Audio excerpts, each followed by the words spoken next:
Boker Tov à tous, on arrive à la paracha de Chaye Sarah, donc comme son nom l'indique, la vie de Sarah Imenu. Et Sarah Imenu, c'est la première des Imaot, et donc on va parler que de Sarah Imenu, Bezrat Hashem Leilul Nishmata, qu'elle aide toutes les femmes dans ce monde à trouver leur place où être. On dit Ishak Shera, Osa Retson Bala. Ishak Shera, une femme qui est donc cachère, qui est pure, elle fait la volonté de son mari. Alors cette phrase, elle peut paraître très spéciale à dire, et on va l'expliquer. Isha Keshera, ça veut dire Isha Kesara, une femme comme Sarah.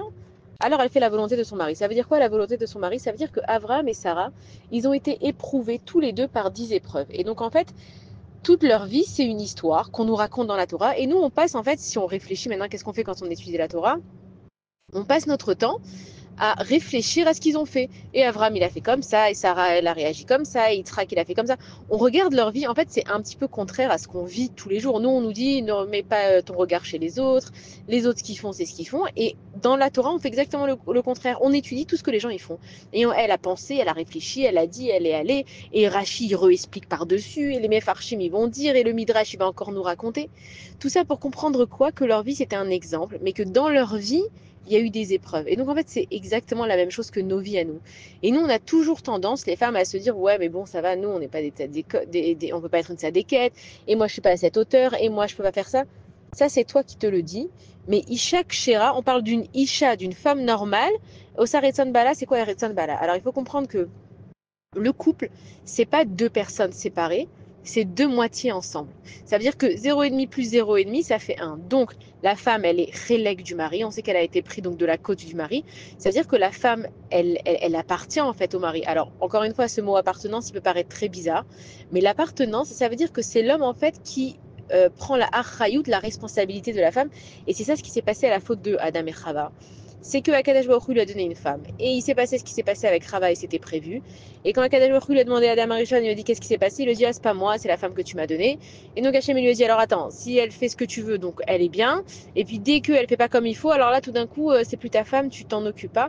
Et donc en fait la faute, si on veut, de Adam, c'était de ne pas avoir pris la achayout sur Chava. Comme on avait expliqué pendant Rachel et Minou, c'est que s'il y a personne qui va s'occuper de la femme, elle va aller directement avec Akadosh Baruch Hu. Et en fait, il faut comprendre que dans ce monde, tout ce que Dieu il souhaite, c'est qu'on le cherche à travers tout ce qui se passe dans la vie. Pourquoi on a des épreuves dans la vie? C'est pour chercher Akadosh Baruch Hu. Et plus on va s'éloigner d'Akadosh Baruch Hu, plus on va avoir des épreuves. Et on a le choix tous les jours de notre vie, chacun, de trouver Akadosh Baruch Hu à travers nos histoires de la vie. Ça veut dire que chaque personne, elle joue un rôle dans la vie. Et dans le rôle de ma vie, Hachem, il veut que je sois cette personne-là. Donc pourquoi est-ce que moi j'ai cette histoire et elle a cette histoire et lui il a cette histoire? C'est parce que chacun, il a une mission de vie selon ce qu'il a à réparer dans sa neshama. Et selon ma mission de vie, je dois jouer cette personne-là. Et donc Sarah Imenu, elle n'avait pas d'enfant. On sait qu'elle a donné Agar pour que Avram Avinu il enlève en fait toute la semence qui était impure chez lui, parce qu'on sait qu'Avram aussi c'était un ben nida, ça veut dire qu'il a été fait pendant que ses parents ils étaient nida. Et donc il avait lui aussi, comme tous les êtres humains, il avait de l'impureté en lui. Donc il est parti d'abord avec Agar pour lui donner toute l'impureté. C'est de là que est né Ishmaël, et c'est pour ça que le peuple de Ishmaël est comme il est. Et ensuite ils ont eu Yitzhak. Maintenant comment est-ce qu'ils ont eu Yitzhak? Alors il y a trois malachim qui sont venus annoncer les messages à Abraham. Et pourquoi trois malachim? Si Akadosh Baruch Hu, il veut lui délivrer trois messages à Abraham, bah, tu prends un malach et tu lui délivres à travers ce malach les trois messages. Pourquoi tu as besoin de trois personnes? Alors il faut savoir que les malachim, on dit aussi dans la Tfila qu'ils sont omdim, ils se tiennent à un seul endroit. Ils n'ont pas la possibilité ni de monter ni de descendre. Les malachim, ils ont une mission et ils la font. Et donc les hommes, nous des fois on nous demande de faire des choses, on dit mais je suis pas un ange, moi je peux pas faire tout ça. Nous on est mieux que les anges. Pourquoi? Parce que les anges ils ont une mission précise, nous on a plusieurs missions. On peut faire plusieurs choses. Et donc chaque malach qui vient livrer son message à Abraham, et un des malachim, il lui dit tu vas avoir un enfant dans ton âge avancé. Et Sarah, elle n'était pas là, Sarah, elle était dans la tente à côté. Parce qu'on dit toujours que les femmes, elles sont snoots, donc elles n'ont pas besoin forcément d'être là où il y a des hommes. Elle était en train, ça ne veut pas dire qu'elle doit se cacher, qu'elle doit se mettre voilà, derrière un voile. Ça veut simplement dire qu'elle n'a pas besoin de toujours être là où il y a des hommes. Tu peux vaquer à tes occupations sans être obligée d'être là. Mais Sarah, elle a quand même entendu ce qui se passait. Et on dit que Sarah, elle a ri. Et on se pose la question, mais pourquoi elle rigole? Et on dit que Kadesh Baruch Hu, il est venu voir Avraham Avinu. Et il n'a pas été dire, enfin, il n'a pas été lui rapporter que Sarah, elle a rigolé du message. On apprend déjà de là que Akadosh Baruch Hu, il s'efface pour un couple, parce que Akadosh Baruch Hu, la chose qui est la plus importante pour lui, c'est que le couple, il s'entende bien. Et donc, des fois, on va imposer à son mari des choses, ou on va imposer à sa femme des choses, au nom de la Torah. Et Akadosh Baruch Hu te dit, si c'est ça ton mariage, que tu penses que tu vas obliger ta femme à être peut-être plus tsniout, obliger ton mari à aller étudier, c'est pas ce que j'ai demandé. Hachem, il s'efface pour le couple. On le voit aussi quand on parle de la sota, c'est que la femme qui avait été accusée d'adultère, elle devait boire une genre de potion, et dedans on mettait le nom d'Akadosh Baruch Hu. Le nom d'Akadosh Baruch Hu, il s'effaçait. Elle buvait ce breuvage. Si elle avait trompé son mari, elle explosait, elle mourait dans d'atroces souffrances et son mari souffrait aussi. Et si elle avait rien fait, elle a été soupçonnée à tort, elle avait toutes les brachot du monde. Donc on voit que Akadosh Baruch Hu, déjà, il s'efface pour un couple. Donc il faut comprendre que on n'est pas là pour s'imposer des choses. Un couple, ce sont deux personnes qui se retrouvent. On dit que 40 jours avant que une Neshama elle descende, on sait exactement avec qui elle va se marier. Pourquoi? Parce que c'est simplement une Neshama qui se sépare en deux. Donc ta moitié, elle est là.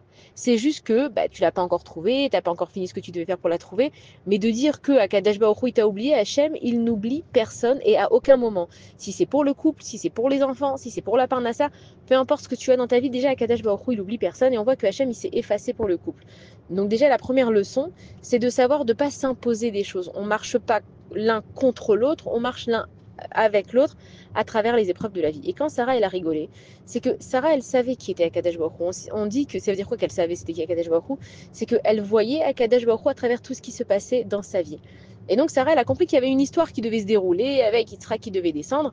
Et elle se demandait toujours quel rôle Akadosh Baruch Hu tu veux que je joue maintenant. C'est pour ça qu'elle a pu donner Agar.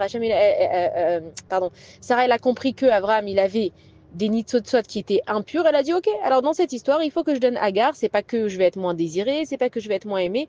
Dans mon histoire, voilà le rôle que je joue. Et là, en fait, donc on lui annonce qu'elle va avoir Yitzhak et elle rigole parce qu'elle dit quoi Hachem vraiment? C'est-à-dire là maintenant mon mari il a 99 ans, moi je suis pas très loin. Vraiment maintenant tu décides de nous donner Yitzhak et elle a rigolé du scénario en fait. Elle a dit regarde Akadosh Baruch Hu, moi j'ai même pas de matrice. C'est pas que je suis stérile, j'ai même pas de matrice. Et elle a compris qu'Akadosh Baruch Hu il allait changer toutes les lois de la nature pour accomplir ce qu'il avait envie. Et elle a rigolé parce qu'elle a dit en fait Hachem tu fais ce que tu veux dans ce monde. Et c'est pour ça que Yitzhak ça vient du lachon du mot litzrok, c'est que nous, dans nos vies, on devrait rire en fait de ce qui nous arrive. Et c'est pour ça qu'on dit aussi dans Tehillim, on dit, à la fin, on dit Shira Ma'alot, Beshuv Hashem, quand Akadosh Baruch Hu, il va venir, Azainu Kecholmim. En fait, on va se réveiller d'un mauvais rêve. Yemale Srokpinu. Ça veut dire que nos bouches, elles vont se remplir de rire. Si on comprenait depuis le début que c'est tellement Akadosh Baruch Hu qui gère, Hachem, il m'a rien demandé à part quelle réaction je vais avoir face à telle et telle chose. C'est pas parce que je vais sortir à l'heure de chez moi que je vais pas avoir de bouchon. Si Dieu il a décidé qu'il y aura un bouchon, il y en aura un. C'est pas parce que moi je vais prendre 1 milliard de cours sur l'éducation que mes enfants ils vont être bien éduqués. Parce que chaque neshama elle a son chemin. Donc plutôt que en fait d'avancer dans la vie avec des déagotes, des inquiétudes et comment je vais faire, et celui-là il écoute pas, et ma fille elle est pas comme ci, et mon mari il est pas comme ça. Et ben Sarah elle a rigolé. Elle a dit à Kadesh Baruch Hu, c'est toi qui as tout prévu. Regarde, la preuve, c'est que tu vas créer une matrice. C'est même pas que tu m'as créé et que je suis pas fertile et qu'à ce moment-là, je vais devoir prier. Tu vas créer la chose même pour moi. Donc, Akadosh Baruch Hu, Akol Yachol, Hachem, il peut tout. C'est nous qui le limitons avec nos croyances qui sont limitantes. Et donc, Sarah, donc elle va tomber enceinte. Et en fait, quand on parle donc de la vie de Sarah, on sait qu'à la fin, elle est niftera après l'épreuve de Yitzhak, etc. Et Avram Avinu, il a chanté pour Sarah le Eshet Raïl qu'on chante le vendredi soir. Maintenant, le Eshet Raïl, il est, et Bezrat Hashem, j'aimerais bien une fois aussi essayer de l'expliquer. Il est tellement magnifique, toutes les phrases qui sont là-dedans, elles sont tellement magnifiques. Eshet Raïl Miyimsa. Une femme de valeur, qui sait qui pourra la trouver? Maintenant, c'est quoi une femme de valeur? On te dit Sheker Achen Ve'evel Ayofi Isha Yirat Hashem et Titalal. Ça veut dire que on te dit qu'une femme qui va être juste là pour sa beauté, ça sert à rien. C'est du Sheker. Isha ira attaché à Mititalal, c'est-à-dire qu'une femme qui crée un Kadash Baruch Hu, on sait que la beauté c'est éphémère et en plus la beauté c'est aléatoire. Donc ça sert à rien de chercher à être la plus belle parce que aux yeux de qui tu vas être la plus belle? Si la beauté elle est aléatoire, sois belle aux yeux de qui tu dois être belle, c'est-à-dire ton mari. C'est la seule personne pour qui tu dois te rendre belle. Donc on sait aussi que on dit en isha et la leyofi, qu'une femme, elle se définit par sa beauté. Donc c'est contraire. On me dit, alors attends, la beauté, ça sert à rien, mais on me dit que la femme, elle se définit que par sa beauté. Ça veut dire que si une femme, elle va se définir que par sa beauté, elle deviendra en isha. Tu seras rien si tu n'as pas ta beauté. Mais nous, on n'a pas envie d'être rien. Qu'est-ce qu'on a envie d'être? Isha Yirat Hashem et Titalal. On a envie d'être cette femme vertueuse qui trouve grâce aux yeux d'Akadosh Baruch Hu. Et celle qui trouve grâce aux yeux d'Akadosh Baruch Hu, elle a tout dans ce monde. On dit aussi dans le Eshet Raïl, Batarba, Lev Baala, Veshalal Lo Yersar. Ça veut dire que quand le mari, il voit que sa femme, elle est dévouée pour lui. Maintenant, c'est pas juste que, allez, il faut le servir, il faut l'écouter, il faut faire ce qu'il veut. C'est qu'on a compris qu'on est ensemble, on est la même Neshama. Adam Arishon, il a été séparé. Adam Arishon, il était et homme et femme. Donc, quand il a été séparé, c'est juste que c'est la même personne, mais un Zahar et un Nekeva. Donc, je suis pas en combat avec mon mari, je suis en association avec mon mari. Ça veut dire que Batar Balev Bala, quand le mari, il voit que la femme, elle est associée avec lui, qu'elle va pas chercher à lui reprocher tout ce qui se passe mal et qu'elle va parler avec lui, Batar, il va être batou arba, il va avoir confiance en elle. Veshalal lo yersar. C'est quoi Shalal? C'est le butin. Ça veut dire que lo yersar, elle ne manquera de rien. Tout ça, c'est pour nous dire qu'une femme, quand elle fait ce qu'elle doit faire, Veshalal lo yersar, elle ne manquera de rien. On sait aussi que depuis Sarah, en fait, on nous raconte les 3 mitzvot de la femme. Donc, c'est quoi Nida? C'est qu'il y avait le fait d'allumer les bougies, donc les bougies qu'on allume pendant les fêtes et le vendredi soir, le fait de faire la pâte et la mitzvah de Nida, de se séparer de son mari pendant qu'on a ses menstruations. Maintenant, ça veut dire quoi que ces bougies, elles restent allumées d'une semaine à l'autre? Est-ce qu'il y a tellement quelque chose d'extraordinaire? C'est vrai que c'est un miracle. Mais qu'est-ce qui était extraordinaire du fait que la bougie, elle reste allumée d'une semaine à l'autre? Nous, on se dit, bah, nous, on pourra jamais le faire, c'est impossible. Et si ça va arriver vraiment une fois dans notre vie, ce miracle, ça sera qu'une fois. Donc ça veut dire quoi? Que les bougies de Sarah et de Rivka, et Rachel, Léa, elles restaient allumées de Shabbat en Shabbat. Ça veut dire que on sait que le Shabbat, il apporte toute la bracha de la semaine. Ça veut dire que mercredi, on commence les préparations du Shabbat. Donc mercredi, jeudi, vendredi. Ensuite, on a Shabbat qui sort le Motzei Shabbat. Dimanche, lundi, mardi, on est encore dans le Shabbat d'avant. Et le mercredi, on commence le Shabbat d'après. Ça veut dire que si toi, toute la semaine, tu es occupé par le Shabbat, donc c'est pour ça que tes bougies, elles restent allumées en fait de Shabbat en Shabbat. Ça veut dire que la bracha de Sarah, elle était tout le temps là. Pourquoi? Parce qu'elle était avec Akadosh Baruch Hu. Chaque chose qu'elle devait faire, et on sait combien de choses une femme elle a à faire, bon les hommes aussi, mais on parle pas de vous, là on parle que de nous. Ça veut dire que c'est Chaye Sarah. Donc ça veut dire que la femme, elle a tellement de choses. Mais Hachem, il lui dit, mets-le dans mes mains, ma fille. Raconte-moi ce que tu as besoin. Dis-moi ce que tu as besoin. Et quand tu vois ton mari qui va s'énerver, qui va être de mauvaise humeur, qui va pas être content, plutôt que de venir et de lui dire, ouais, mais de toute façon, tu me comprends jamais, je peux jamais avoir confiance en toi, va chez Akadosh Baruch Hu et tu dis, Hachem, regarde, j'arrive pas à me faire comprendre par mon mari. Maintenant, qu'est-ce qu'elle a besoin d'une femme? Une femme, elle a besoin qu'on soit doéguet là, qu'on s'inquiète pour elle. Hachem, tu sais ce que je voudrais? Je peux tout faire toute seule. Moi, je suis Superwoman, Wonder Woman. Mais Hachem, j'ai besoin d'un mari qui soit doeg, Bishvili, qui s'inquiète pour moi, qui vienne à la maison avec des fleurs, qui me dise comment tu vas, est-ce que ta journée, elle est pas trop dure, même s'il va pas m'aider. Je veux juste qu'on me demande comment je vais. Mashlomer. Le mot shlomer, quand on dit mashlomcha, mashlomer, c'est shalom. Echa shalom shelcha, echa shalom shelar. Et donc tu vas chez Akadosh Baruch Hu et tu dis Hachem, tu peux me donner un mari qui soit inquiet pour moi? Hachem me dit, c'est ça ce que tu as besoin, ma fille, pour être heureuse? Alors je te le donnerai.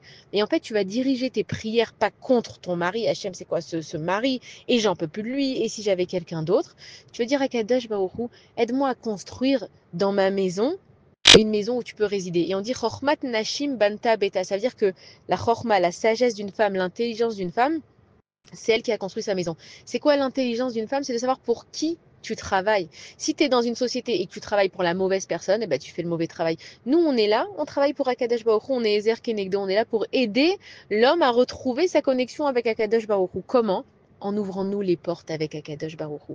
Ça veut dire qu'à chaque fois que toi, tu as un problème dans ta vie, que ce soit avec ton mari, tes enfants, ton employé, ta secrétaire, ta voisine, t'as perdu ton stylo avec lequel t'adores écrire. Va chez Akadosh Baruch Hu, ouvre les portes chez Akadosh Baruch Hu. Et quand toi tu pries vers Akadosh Baruch Hu, alors Akadosh Baruch Hu, il peut te répondre comment? À travers ton mari et à travers les événements de la vie. Et donc on apprend énormément, on pourrait continuer des heures entières à parler de Sarah et de toutes ces femmes extraordinaires, de toutes les Imaot et de nous toutes les femmes. Chaye, Sarah, et on dit Mea, Esrim, Veshfone, Shana. Pourquoi est-ce qu'on va séparer? Donc elle a vécu 100, 20 ans et 7 ans, pardon. Pourquoi? Parce que Sarah, qu'elle ait eu 7 ans, qu'elle ait eu 20 ans ou qu'elle ait eu 100 ans, c'était la même personne. Ça veut dire qu'elle a compris pourquoi elle était là, ce qu'elle devait faire. Et on avance tous dans l'âge. Chaque âge, il a sa maturité, mais dans chaque âge qui a sa maturité, il y a toujours une autre maturité d'Akadosh Baruch Hu qui vient. Et plus on avance dans la vie, plus on doit rire de la vie. Ça y est, le stress, les angoisses, ça sert à rien. Ça nous a jamais aidé. C'est pas parce que j'ai stressé que ma journée elle s'est passée mieux. C'est pas parce que j'ai angoissé que j'ai eu plus d'argent. Et c'est pas parce que moi je me suis rendue folle à la maison que ça a été mieux. il faut apprendre de Sarah l'itzrok, d'avoir Yitzhak, de rire dans sa vie. Dès qu'il se passe un truc qui va pas, je me retourne vers Hachem, je rigole et je dis bon allez Hachem, qu'est-ce que tu veux que je comprenne de cette histoire? Je parle avec Akadosh Baruch Hu et Hachem il va nous ouvrir les portes. Bezrat Hachem Leilul Nishmat, Sarah Imenu, qu'on puisse tous avoir sa force à elle, honorer le Shabbat, de faire comme elle, d'aller de Shabbat en Shabbat pour que notre vie elle soit kulok dusha. On rajoute de la matérialité, mais juste avec la spiritualité. Bezrat Hachem, qu'on puisse avoir des vies pleines de Kedusha, parce que dans la Kedusha, il y a la Simcha, il y a la Ahava, il y a le Osher, il y a le Kavod, il y a tout dans la Simcha. Mais pour arriver à la Simcha, il faut d'abord être Isha Keshera Osaretzon Baala. Il faut prier pour son mari, non pas contre son mari. Dès qu'on a un problème avec n'importe qui, je vais à Kadesh Baruch Hu pour ressembler Bezrat Hachem à Sarah Imenu. Shabbat Shalom à tous et des bonnes nouvelles.